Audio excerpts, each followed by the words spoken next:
والسلام على سيد الأنبياء والمرسلين أما بعد أعوذ بالله من الشيطان الرجيم بسم الله الرحمن الرحيم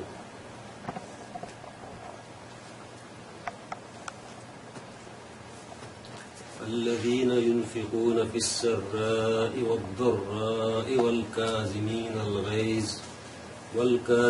الغيظ والعافين عن الناس والله يحب المحسنين.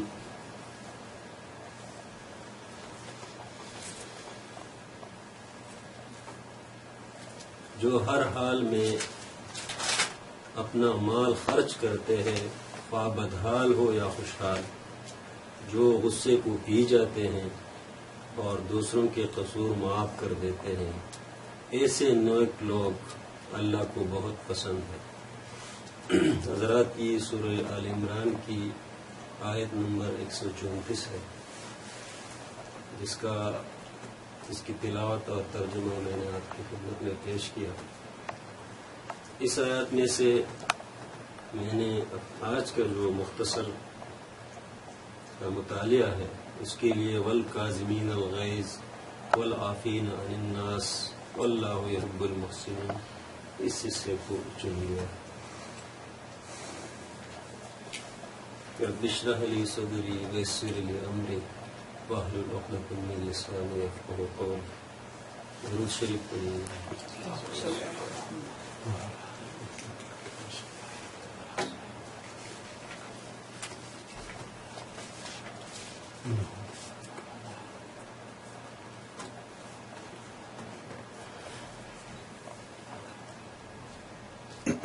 انسانی جذبات یا انسانی نفسیات،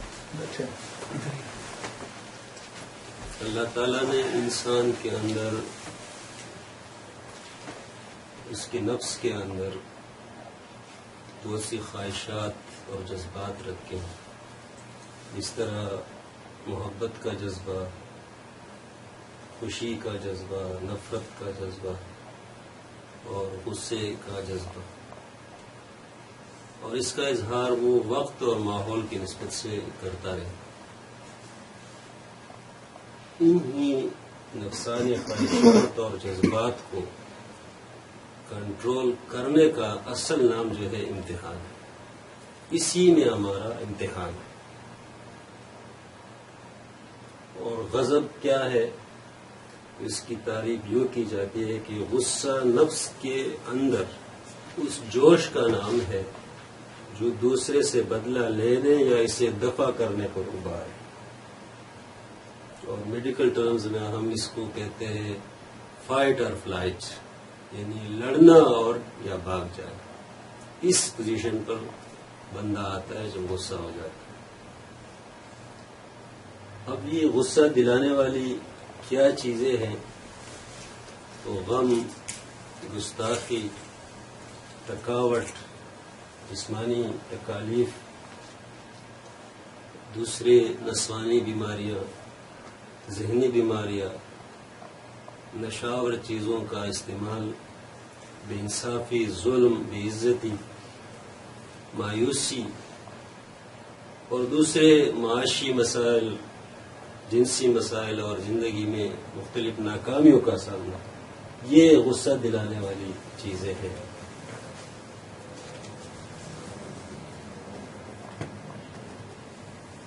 بے قابو اور باقاعدہ غضب جو ہے وہ انسان کو جسمانی عوارض میں مبتلا کر دیتا ہے. جس طرح کمر کا درد، سر کا درد، high blood pressure, heart attack, جلدی بیماریاں، مدافعتی نظام کا کمزور ہونا، جس طرح انفیکشن بہت زیادہ لگتے ہیں، اور بھوک کی کمی، ذہنی اور نفسانی عوارض جیسے ٹینشن، ڈپریشن، خود کو نقصان پہنچانا، موڈی قسم کا ہو جانا. اور ایک میڈیکل رپورٹس یا ٹرمز یہ بھی ہے کہ غصہ میں صرف 17 اعصاب کام کرتے ہیں، 17، لیکن خوشی اور مسکراہٹ کے دوران 34 اعصاب کام کرتے ہیں. یعنی غصہ خوبصورتی اور خوبصورتی کے لیے زہر قاتل ہے. سماجی اور معاشرتی بیماریاں بھی غصے سے پیدا ہو جاتی، جیسے قوانین کی خلاف ورزی کرنا. بندہ غصے میں قوانین کو بھی توڑتا ہے. اپنے دوستوں، والدین، بچوں اور دفتری ساتھی یا کلیگ کے ساتھ بدتمیزی کرنا یا ان کو مارنا، پیٹنا، گالیاں دینا، اپنے آپ کو اور اپنے بچوں اور اپنے املاک کو نقصان پہنچانا، یہ سماجی اور معاشرتی بیماریاں ہیں جو غصے کی حالت میں سرزد ہوئی. ماہرین نفسیات یا جو انسانی جذبات کا علم رکھتے ہیں وہ اس کو اینگر مینجمنٹ کہتے ہیں کہ اس کو کس طرح کنٹرول کیا جائے. تو یہ وہ چیزیں تھی جو میں نے آپ کے سامنے رکھی کہ غصے کے اثرات ہمارے جسم پر کیا ہے. اب ہم آتے ہیں والکاظمین الغیظ کی طرف. روایات کا میں نے آپ کے سامنے تلاوت رکھی ہے. یعنی اللہ فرماتے وہ بندے جو غصے کو پی جاتے ہیں، یعنی وہ لوگ جو غصے کو ضبط کر لیتے ہیں. غصہ آنا یہ بری بات نہیں،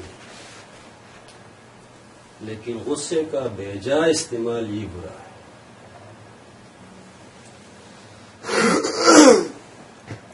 اگر غصے کا آنا برا ہوتا تو والکاظمین الغیظ کی جگہ آدمین الغیظ آتا. یہ مطلب ہے کہ غصے کو فنا کرنا، غصے کو مفقود اور ختم کرنا، یہ بات آتی. لیکن غضب یا غصہ جو ہے وہ تو آئے گا، لیکن اس کو کنٹرول کرنا. کیونکہ غصہ اپنے آپ کی مدافعت کے لیے بھی بندہ استعمال کرتا ہے. بعض اوقات اپنے بچوں کی مدافعت کے لیے بھی استعمال کرتا ہے. اور ہماری اس سے یہ ہے کہ جہاد میں جب ہم اگر یہ غصے جو نہ آتا تو پھر جہاد میں ہم کس طرح دشمن کو لڑتا ہے. تو غصے کو کنٹرول کرنا یہ سب سے بڑی بات ہے. تو والکاظمین الغیظ جو اپنے غصے کو پی جاتے ہیں. اب ہم آتے ہیں عرب قزم کے معنی کیا ہے. قزم عربی زبان کا لفظ ہے اور عرب اس کو اس وقت بولتے ہیں جب مشک بھر کر پانی ابلنے لگتا ہے. جب عرب مشک میں پانی ڈالتے تھے تو اس کی منہ کو وہ رسی سے مضبوطی سے باندھ لیتے تھے تاکہ وہ اس سے پانی نہ ابلے، یعنی قزم نہ ہو، اس سے یعنی آؤٹ آف کنٹرول نہ ہو جائے. اسی طرح اگر ہم غصے کے دوران اپنے مشک کو مضبوطی سے رسی سے نہ باندھیں تو پھر اس سے کیا نکلتا ہے، وہ گالم گلوچ نکلتا ہے، بےہودہ باتیں نکلتا ہے، اور جو مغلظات یا جو جذبات ہیں اس کا اظہار ہم کرتے ہیں.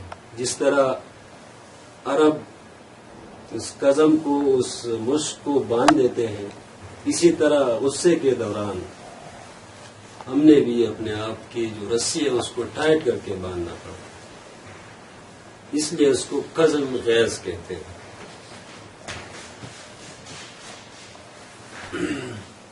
اب میں چند احادیث آپ کے سامنے رکھتا ہوں کہ اپنے غضب کو یا اپنے غیظ کو جو لوگ کنٹرول کرتے ہیں اس کے انعامات کیا ہیں.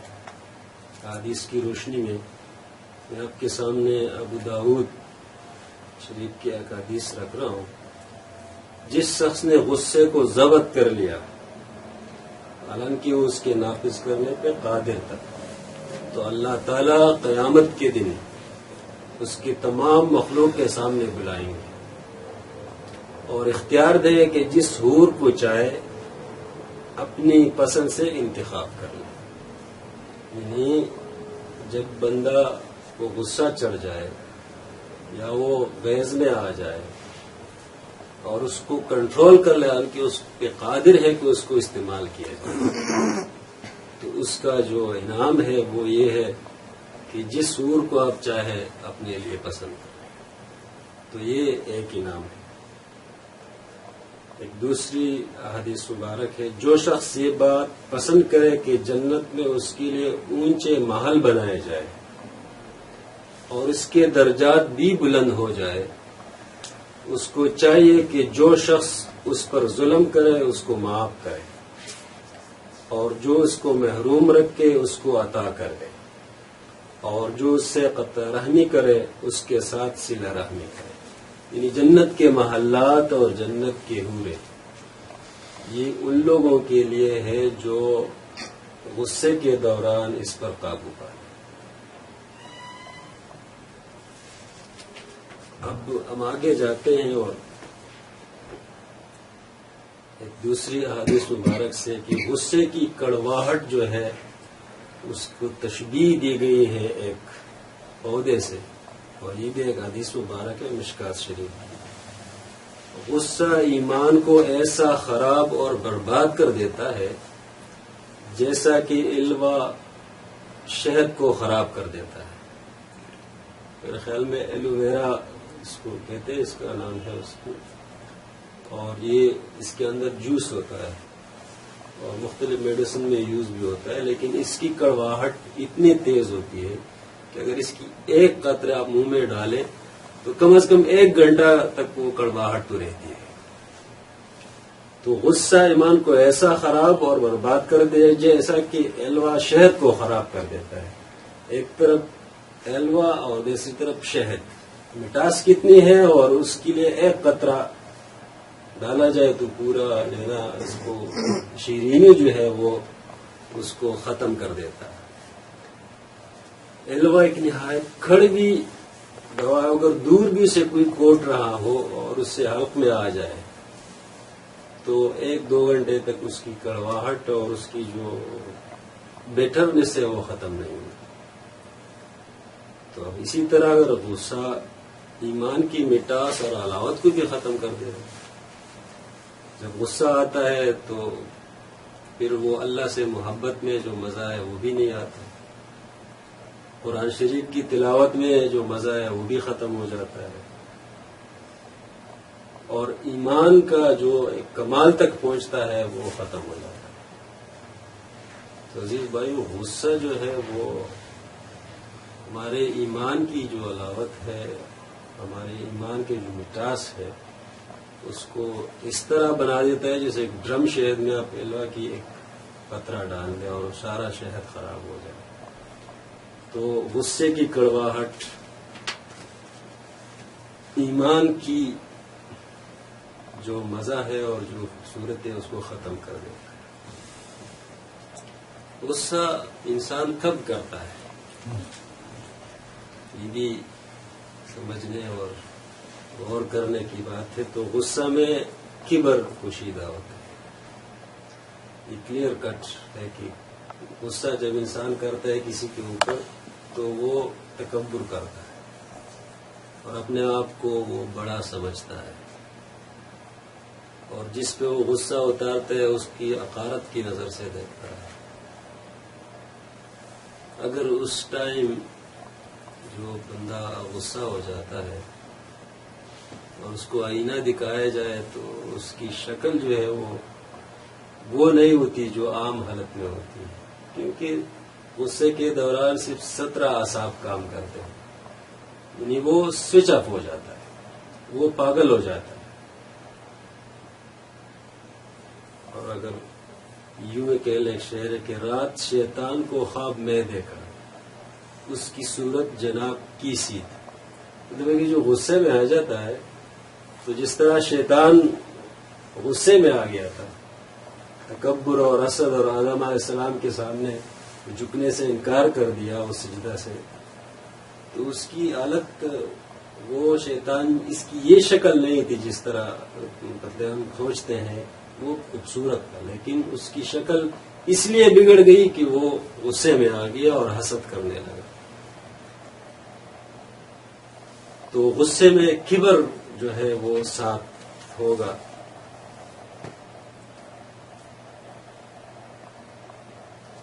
غصہ آگ سے ہے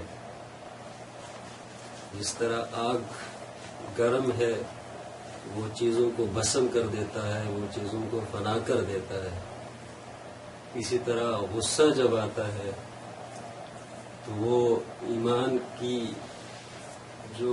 کو ختم کر دیتا ہے۔ بندہ غصے میں کیا کیا نہیں کہتا اور کیا کیا نہیں بولتا۔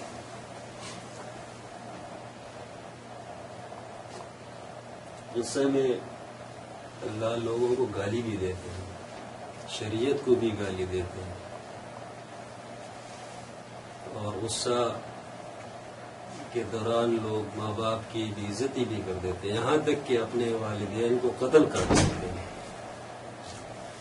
شوہر کی گستاخی، شاگرد کا استاد کے ساتھ گستاخی، یہ ساری وہ چیزیں ہیں جو غصے کے دوران ہوتی ہیں، اور غصے ہی سے انسان مومن سے کافر ہو جاتا ہے۔ کیا کیا نہیں بکتا۔ آپ کے سامنے بخاری شریف کی ایک حدیث رکھ رہا ہوں۔ پہلوان یا ریسلر کون؟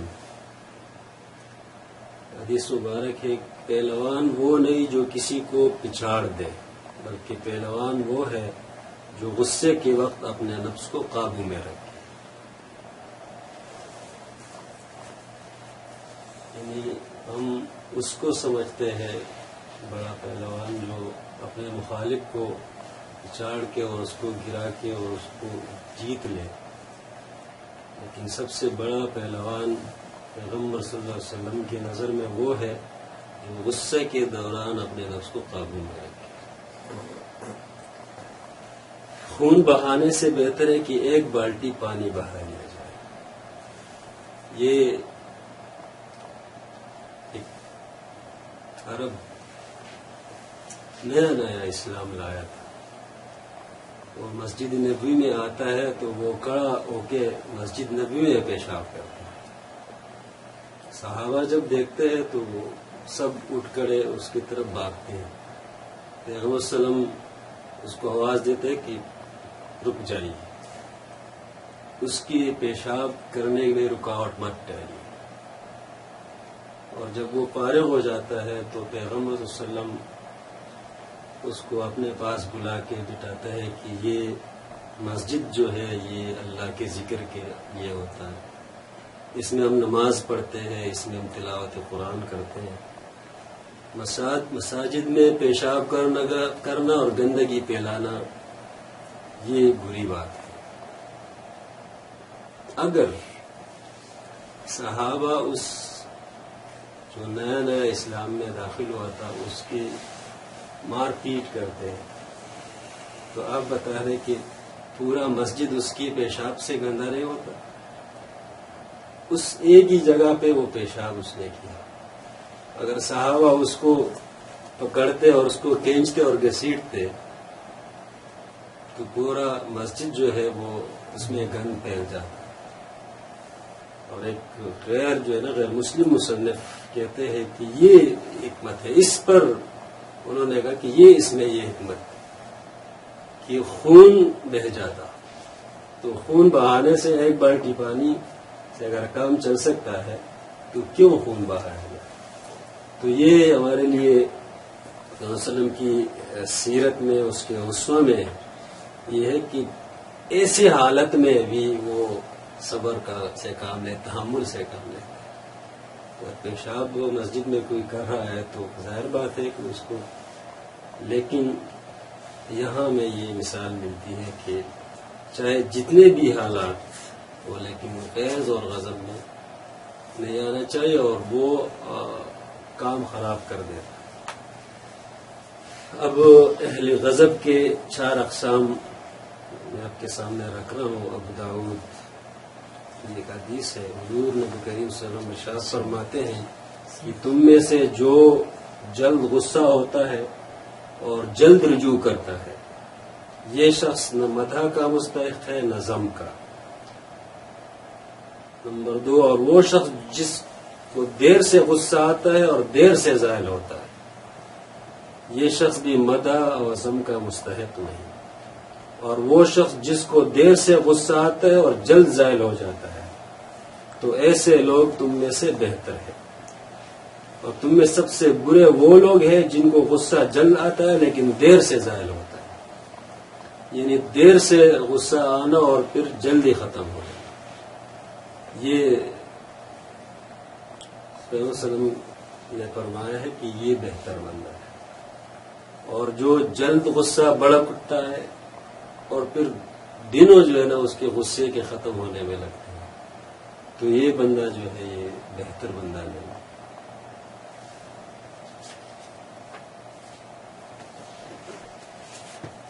بنی اسرائیل کا ایک بزرگ شیطان کے ساتھ اس کی ملاقات ہوتی ہے۔ یہ تنبیہ الغافلین میں ابوالحیث سمرقندی نے اس کو نقل کیا ہے کہ شیطان جب اس سے ملاقات کرتا ہے تو اس کو کہتا ہے کہ میں انسان کو 3 چیزوں سے بہکاتا ہوں، بخل سے، غصہ سے اور نشہ سے۔ بخل، جب مال کی محبت میں انسان بخیل ہو کے اس کو جمع کرتا رہتا ہے تو وہ نیکیوں سے دور ہو جاتا ہے اور گناہوں کی طرف چل پڑتا ہے۔ غصہ بھی شیطان کا جال ہے۔ شیطان کہتے ہیں کہ جس کو میں غصے میرے بڑک اٹھتا ہے تو وہ میرے ہاتھ میں گیند کی طرح، جس طرح گیند اچالتے ہیں اسی طرح میں اس کو اچالتا ہوں اور جس طرف اس کو پھینکنا چاہتا ہوں پھینکتے ہیں۔ اور وسیلہ شخص علم اور عمل میں کتنے ہی بڑے مرتبے پر فائز ہو، خواہ اپنی دعاؤں سے مردہ تک زندہ کر سکتا، لیکن شیطان اسے مایوس نہیں ہوتا وسیلہ بندے سے، کیونکہ وہ کسی بھی وقت غصے میں بے قابو ہو کر کچھ بکے گا، اس کے منہ سے کچھ مغلظات یا گالم گلوچ، کچھ ایسی باتیں نکلے گی چاہے وہ کتنا ہی علم و عمل میں بہتر ہو۔ اور نشہ تو ظاہر بات ہے کہ شیطان کہتا ہے کہ وہ تو میرے اس کی جس طرح بکری کو کان سے پکڑ کے کسی بھی راستے پہ میں اس کو ڈال سکتا، تو یہ 3 جال ہے جو شیطان اس کو استعمال کرتا ہے۔ اب جی میں آتا ہوں جو غصہ سے جنم لینے والی برائیاں جو ہماری آخرت کے لیے تباہ کن ہے۔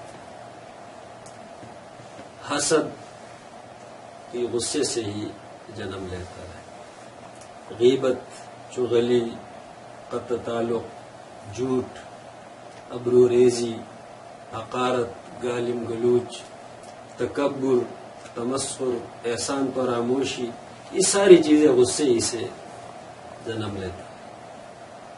تو یہ وہ بیماریاں ہیں جو ہماری آخرت کے لیے اور ہماری زندگی، دنیاوی زندگی کی سکون کو برباد کر دے، اور آگے جا کے جو آیات میں نے قرآن کریم سے منتخب کیا ہے وہ اس واقعے میں آپ کے سامنے رکھتا ہوں کہ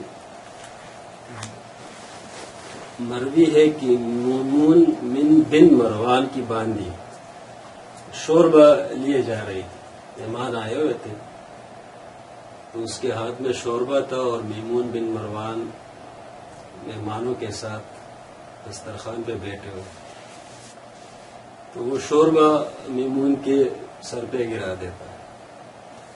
میمون نے اسے مارنا چاہا، باندی نے کہا اے آقا اللہ کا قول ہے یا فرماتے ہیں والکاظمین الغیظ، جو لوگ غصے کو پی جاتے ہیں اس پر عمل کیجئے۔ کہنے لگا بہت اچھا۔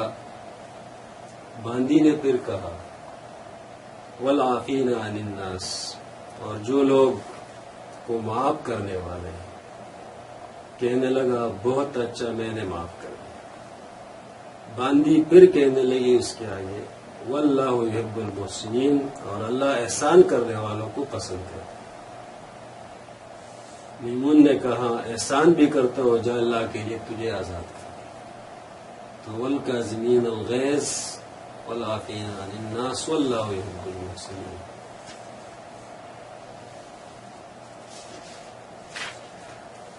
بلال تم کالے ہو. ایک دن حضرت عمر رضی اللہ عنہ کے منہ سے نکل گیا کہ بلال تم کالے ہو. فوراً خیال ہے کہ میرے منہ سے یہ کیا نکل گیا، لہذا فوراً احساس ہوا یہ مومن کی نشانی ہے. مومن کی نشانی یہ ہے کہ جب اس کے منہ سے، ان کے ہاتھوں سے گناہ سرزد ہو جائے تو وہ فوراً پلٹتا ہے. تو اسی طرح عمر رضی اللہ عنہ فوراً پلٹے اور تو تم زمین پر لیٹ گئے اور فرمایا کہ اے بلال، عمر زمین پر لیٹ گیا ہے، تم اپنے پاؤں سے عمر کے جسم پر چلو تاکہ قیامت کے دن عمر کے خطا معاف ہو جائے. لیکن حضرت بلال رضی اللہ عنہ نہیں چلے. فرمایا کہ آپ اللہ کے نبی کے پیارے اور اس کے سسر ہیں. آپ کی بیٹی نبی صلی اللہ علیہ وسلم کی بیوی اور امت کی ماں ہے. بھلا ایسے معزز جسم پر میں پاؤں کہاں رکھ سکتا ہوں؟ بس میں نے اللہ کے لیے معاف کر دیا. عمر نے اپنا کام بنایا. کیا ہم میں یہ خوبی ہے کہ ایک دم جو ہے وہ جا کے اس سے معافی مانگے؟ وہ لیٹ جاتا ہے کہ تاکہ قیامت کے روز پھر جب پوچھ گچھ ہوگی تو یہ مجھ سے اللہ نہ پوچھے کہ بلال کو تم نے کالا کیوں کہا. اور اب ہم آتے ہیں جی علاج الغضب یا غصے کا علاج ہم کس طرح. تو یہ امام غزالی رحمۃ اللہ علیہ نے احیاء العلوم میں احادیث سے وہ بیان فرمایا ہے کہ اعوذ باللہ من الشیطان الرجیم یہ پڑھے جب غصہ آپ کو آ جائے. حدیث مبارک بھی ہے کہ اعوذ باللہ من الشیطان الرجیم لا حول ولا قوت الا باللہ یہ بھی پڑھ لیجئے. چپ ہو جائیے.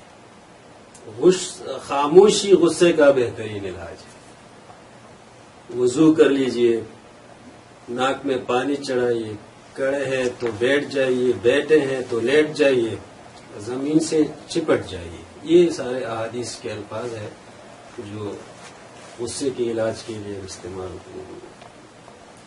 وضو ہے تو سجدہ کر لے تاکہ احساس ہو کہ میں خاک سے بنا ہوں. لہذا بندے پر جس بندے پر غصہ ہو گئے ہیں اس سے معافی مانگیے، اور جس پر غصہ ہے یا اس کو وہاں سے ہٹا دے یا خود ہٹ جائیے. یہ علاج ہے غضب کا اور غصے کا.